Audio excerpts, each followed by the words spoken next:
ఎవరు ఇళ్లలోకి బయటకు పోవద్దు, వాళ్ళకి ఏం పని కల్పించే అవకాశం లేదు, వాళ్ళకి రోజువారీ ఆదాయం మీద బతికే వాళ్ళు డైలీ వేజ్ సీకర్స్ ఎట్లా బతకాలని ఒక మానవీయ కోణంతో దృక్పథంతో మరి కేంద్ర రాష్ట్ర ప్రభుత్వాలు చేయకపోవడం కాంగ్రెస్ పార్టీ సీరియస్లీ కండెమ్స్.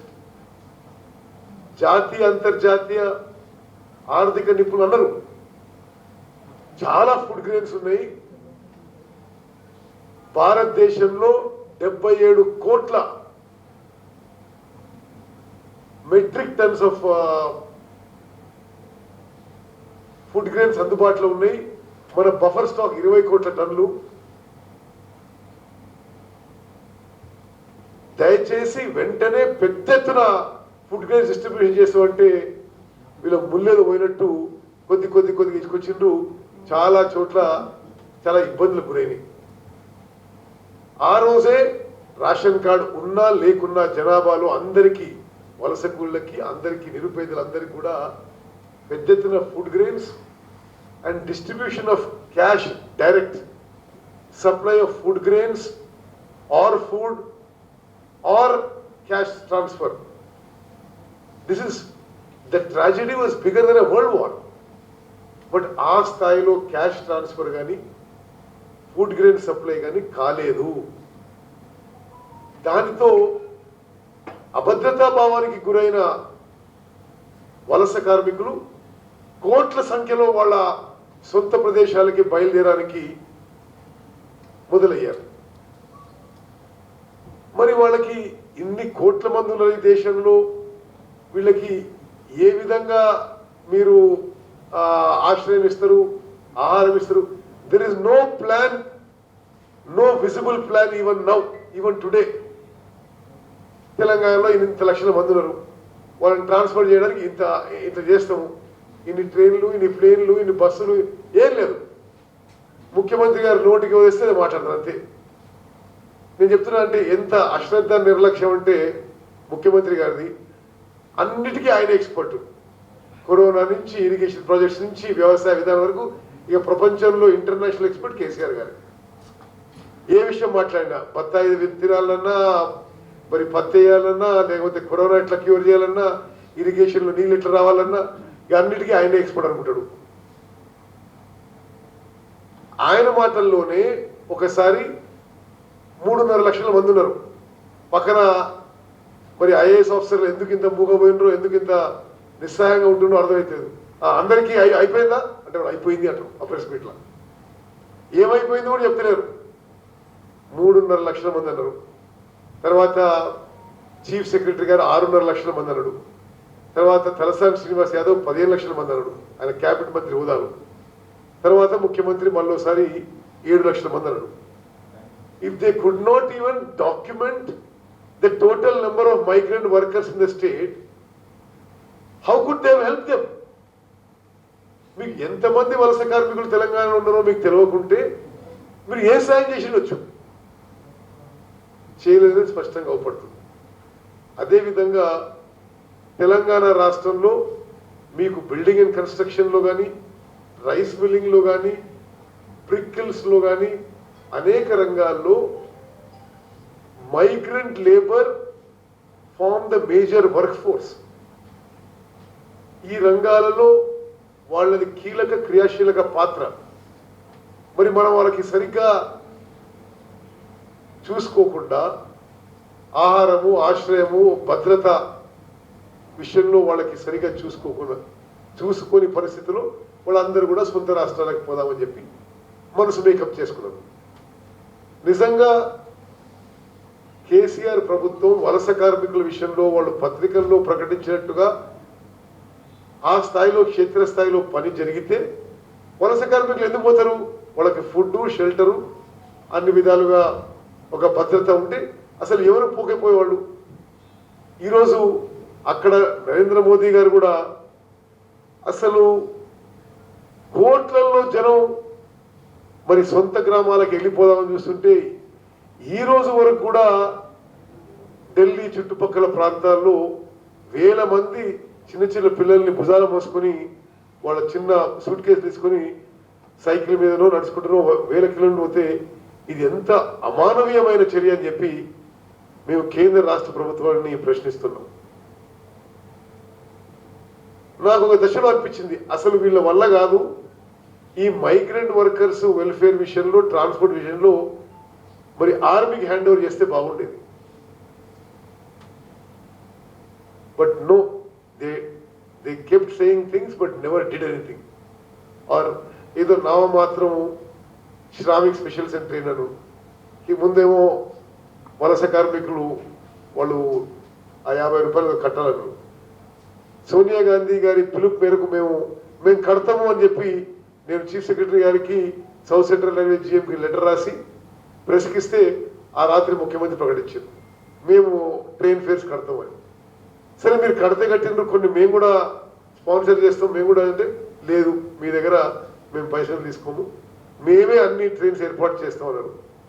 ఈరోజు కూడా మాకు అనేక ప్రాంతాల నుంచి వలస కార్మికుల రిక్వెస్ట్ వస్తున్నాయి. దానితో కాంగ్రెస్ పార్టీ మాకున్న పరిమితమైన ఆర్థిక వనరులతో అన్ని విధాలుగా ఈ వలస కార్మికులకి 50 రోజుల పాటు ఆహారం, ఆశ్రయం ఏర్పాటు చేయడమే కాక తిరిగి వెళ్ళిపోతామన్న వాళ్ళకి మేము మా తరఫు నుంచి కొంత ట్రాన్స్పోర్ట్ కూడా ఏర్పాటు చేయడం జరిగింది. మరి ఉదాహరణకి మొన్న యూపీకి, ఒరిస్సాకి పంపించినాం. నిన్న కాగజ్ నగర్ నుంచి, సిర్పూర్ కాగజ్ నగర్ నుంచి 350 మంది వలస కార్మికులని 6 DCM వెహికల్స్లో ఛత్తీస్గఢ్ పంపించడం జరిగింది. 4 ఛత్తీస్గఢ్కి, 2 ఒరిస్సాకి. అక్కడ జీవన్ రెడ్డి గారు నా రిక్వెస్ట్ మేరకు పోయి అక్కడ ఫ్లాగ్ ఆఫ్ చేసింది. ఇప్పుడు నేను నల్గొండలో ఒరిస్సాకి ఇటుక పట్టి కార్మికులకి ఒక బస్సు ఏర్పాటు చేసి పంపేయడం జరిగింది. ఇప్పుడు బీహార్కి ఒక బస్సు ఏర్పాటు చేశారు. అదేవిధంగా మాకు ఎంత వీలైతే అంత ఏర్పాటు చేస్తున్నాం. ఇందులో ప్రత్యేకంగా జగ్గారెడ్డి గారి పాత్ర అభినందనీయమని మనం చేస్తున్నాను. వారు సంగారెడ్డి ప్రాంతం నుంచి కర్ణాటక బార్డర్ అక్కడికి చాలా దగ్గర కాబట్టి కొన్ని వేల మంది తెలంగాణకు వచ్చిన వలస కార్మికులకి వారు ప్రతిరోజు ఒక 20-25 రోజులు ప్రతిరోజు వాళ్ళకి భోజనాలు ఏర్పాటు చేసి అధికారులతో కోఆర్డినేట్ చేసి అటు పంపించడం జరిగింది. వారికి మనస్ఫూర్తిగా పిసిసి నుంచి కూడా మేము అభినందన చేస్తున్నాం. ఈ యొక్క వలస కార్మికుల విషయంలో మరింత స్ట్రీమ్ లైన్ చేయడానికి మా PCC IT cell chairman Zaheerabad నుంచి పార్లమెంట్ సభ్యునిగా పోటీ చేసి అత్యంత స్వల్ప తేడాతో మరి ఓటమి చెందిన మదన్ మోహన్ గారు, వారు చాలా ప్రముఖ కంప్యూటర్ సాఫ్ట్వేర్ కంపెనీకి, ఇండో అమెరికన్ కంపెనీకి వారే ఓనరు. మా రిక్వెస్ట్ మేరకు ఒక స్పెషలైజ్డ్ వెబ్ పోర్టల్ తయారు చేసినవి వలస కార్మికుల విషయంలో. సో దట్ స్టేట్ గవర్నమెంట్ ఎట్లా they are not able to document this issue properly. ఇప్పుడు మీరు ఎవరన్నా స్టేట్ గవర్నమెంట్ని సరే 50 రోజులు అయింది కదా, వలస కార్మికులు ఎంతమంది ఏడున్నారు, మీరు ఏం సాయం చేసామో లిస్ట్ ఇవ్వండి. ఏ వెబ్సైట్, ఏ GO, it's not there in the public domain because they not done it. It's అన్ని విషయాల్లో జస్ట్ ఏదో మాటలు చెప్పి టైం గడపడం తప్ప మరొకటి కాదు. సరే మేమేమనుకుంటే మాకు వచ్చే రిక్వెస్ట్ మా వరకు సరే ఇప్పటికైనా ఎప్పటికైనా ఉపయోగపడుతుంది. ఒక specialised web portal migrant workers కోసమే ఓపెన్ చేసిండు. ఇది డెవలప్ చేసింది మదన్ మోహన్ గారు, వారి కంపెనీ యుఎస్ఎం సిస్టమ్స్ లిమిటెడ్. ఆ పోర్టల్ ఇప్పుడు లాంచ్ చేస్తున్నాం. దాని ద్వారా all information of migrant workers ఒక సిస్టమాటిక్ టైప్లో ఉంటుంది.